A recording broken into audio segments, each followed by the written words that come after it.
Media Day is ongoing, and as you can imagine, Robert Sarver has been a topic of conversation. Remember, Sarver announced last week that he has begun the process of selling both the Mercury and the Suns. When you look at the findings in this process we've been through, you realize that we just did not live up to a standard of excellence. Those behaviors, not just in sport, but just in society in general, those are behaviors that are unacceptable. And we have to hold ourselves to a higher standard, and we have to protect those that can't protect themselves. So our focus this year is to continue on the progress that we've made as an organization, to continue to live our winning behaviors, respect, resiliency, and support. And I'm just grateful that our players and everyone involved can feel good about the outcome. There was a bit of shock. There was a moment where I was in disbelief when you see the bullet points, and then when you go through it, you start to think about how these things impacted people. How was it going to impact our team, the organization, the community, and then James and myself and Morgan had a ton of conversations about, how do we handle this, deal with this in a way that's productive, but also sympathetic towards those who have been affected by all of this. Just a number of emotions. In reference to that word, I don't like it. I never have, especially when I was younger and I learned what that word meant. I learned how demeaning it was towards humanity, not just black folks. And when I saw the report, I was not happy about it, quite frankly, disgusted. It's not a word you repeat anytime. And when you read the report and you read the bullet points and you see it over and over again in that way, it bothers you. At the same time, I know that there's a different generation, and young people that are 20, 30 years younger than I am that have a different perspective about that word. It's become a socially accepted word. I don't think that's something that we should bow down to.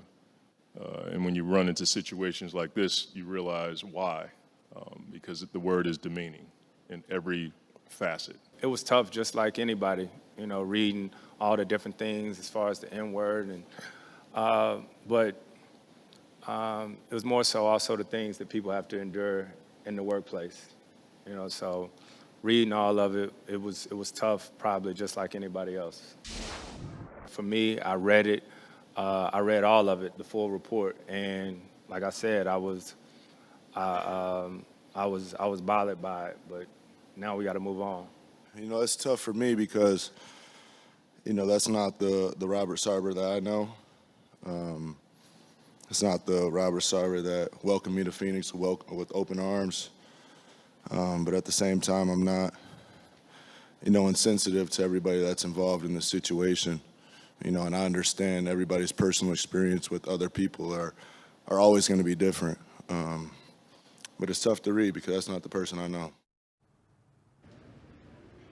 For more on the Suns, I am joined by senior writer for Anscape, Mark Spears, who is in Phoenix right now. And Mark, you were there when players and executives spoke for the first time since Sarver announced he was beginning this sale process. What stood out to you? Well, first of all, Malika, I've been covering the NBA since '99. I've been to a lot of these media days, and this was the most dour, the saddest media day that I have ever attended. It felt more like a funeral. I talked to Deandre Ayton on the side a little bit, and he said that there was a cloud hanging over the franchise. I asked him to expound on that a little more, and he was like, he just feels bad for the people. Ayton, he went to high school here. He played at Arizona. He got drafted by the Suns. Like Book, he's been here for a long time and is close to the city. And he just like the people, man. Like, he just feels hurt for the people and those that were affected by it. And so, the Suns have a lot of things going on even along with this. Jay Crowder wants out. They had the horrible ending at the end of the regular season. Deandre Ayton still seems a little bitter about his contract situation, how it was handled. So, you know, there's a lot going on in Phoenix, but in terms of the Robert Sarver situation, even the only laugh that came out, somebody asked Monty Williams in the first question, like, you know, how was your summer? And he's like, okay, is that just a segue? Like Monty was ready for the elephant in the room. He was ready to talk about Sarver and get it off his emotions, off his body.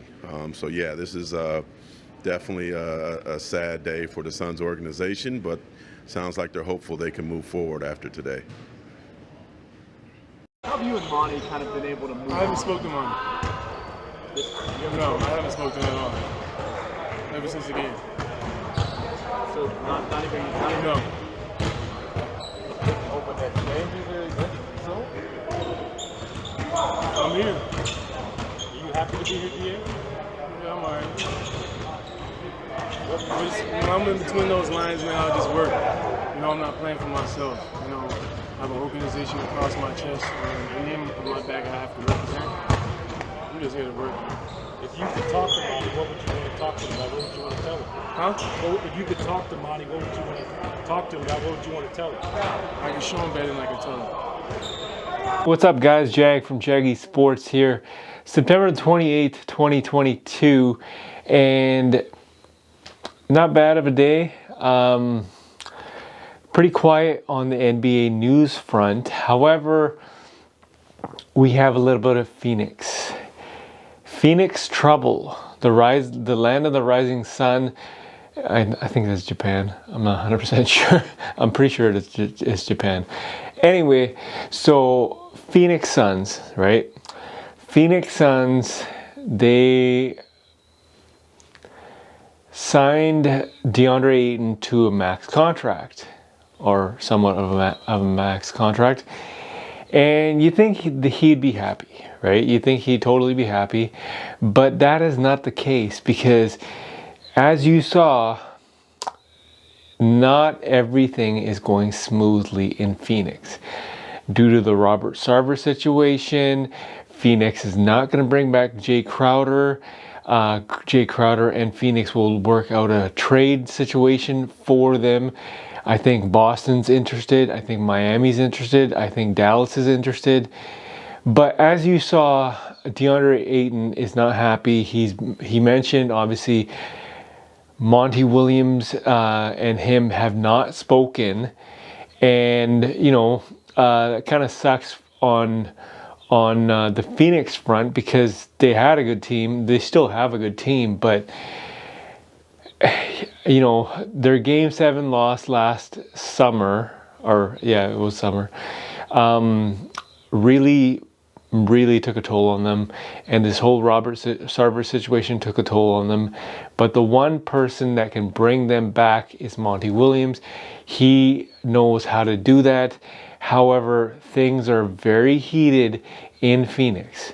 So I'm gonna ask you guys, as you saw the clips, is Phoenix gonna actually do some damage this year? Check it out. Let me know what you guys think. Leave a comment in the comment section. Jag from Jaggy Sports. You know, I think that obviously Phoenix is still good, right? But they gotta get on the same page here, because losses happen. Obviously, I think when the Robert Sarver situation, when he sells the team, I think that will somewhat lift up their spirits.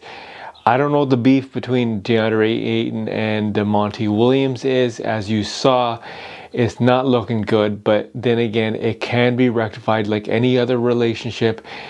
You can mend that relationship. Just depends on if both sides are willing to do that. And I think in this situation they are. So again, check it out. And you know, this is Jag from Jaggy Sports. Leave a comment in the comment section. Subscribe, like this video, and hit notification. Jag from Jaggy Sports. Have a good day.